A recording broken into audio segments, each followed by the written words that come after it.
Jesus Cristo, o único que tem compaixão do teu povo. Parte 02, dia 21 de agosto de 2025.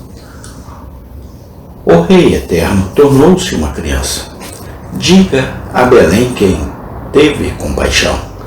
Não havia como nos salvar, mas, inclinando-se sobre nós, para trazer a terra para o céu, ele deve trazer o céu para a terra. Portanto, na encarnação, ele deve trazer o céu para a terra, porque ele teve compaixão, pois ele tomou sobre si as nossas enfermidades e se fez semelhantes a nós. Piedade incomparável. De fato, foi isso. Então, enquanto ele permanecia no mundo, um homem entre os homens, e vimos sua glória, a glória como do unigênito do Pai, cheio de graça e verdade. Ele era constantemente movido pela compaixão, pois ele sentiu todas as dores da humanidade em si.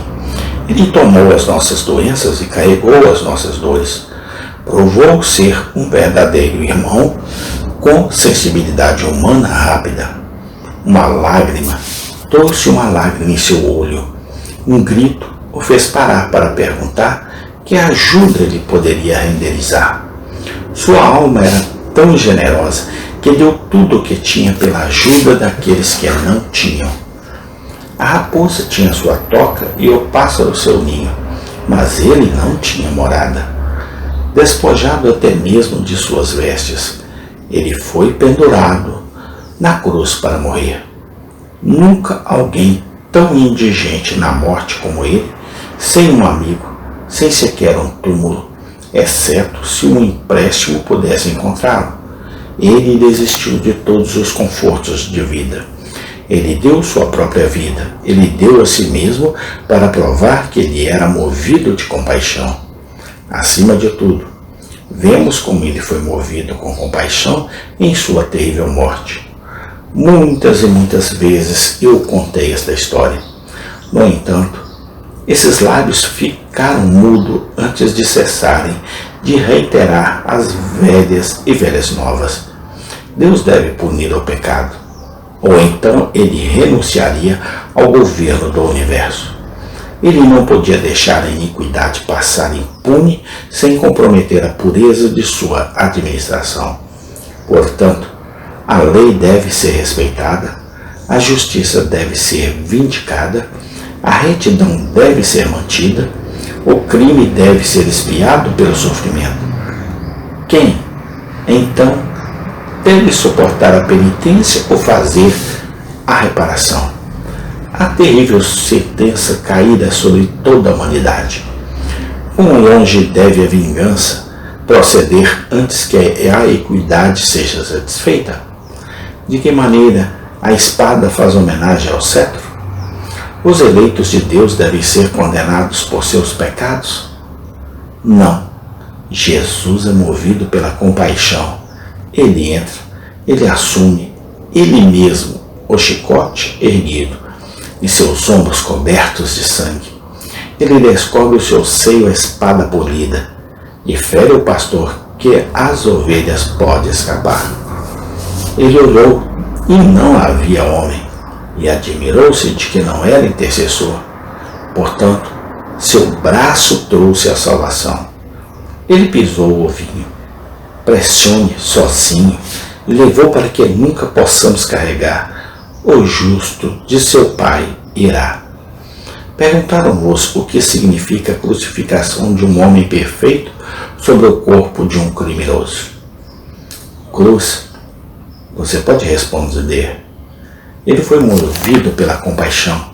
Ele salvou outros, a si mesmo não podia salvar.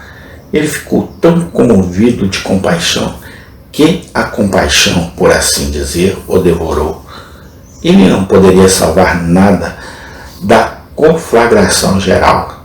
Ele foi totalmente consumido pelo amor e morreu na chama de amor ardente para com os filhos dos homens. E depois que ele morreu e dormiu um pouco na sepultura, ressuscitou. Ele entrou em sua glória. Ele está vivendo à direita do Pai, mas isso também é verdade para ele. Ele é movido pela compaixão, a prova desejada. Deixe a fé passar dentro do véu e deixe seus espíritos por um momento permanecerem sobre aquele mar de vidro misturado com fogo. Onde estão os arpistas, afirmando suas melodias incessantes? O que você vê lá visível no meio do céu? Senão aquele que parece um cordeiro que foi morto e ainda usa seu sacerdócio. O que sua ocupação está lá no céu?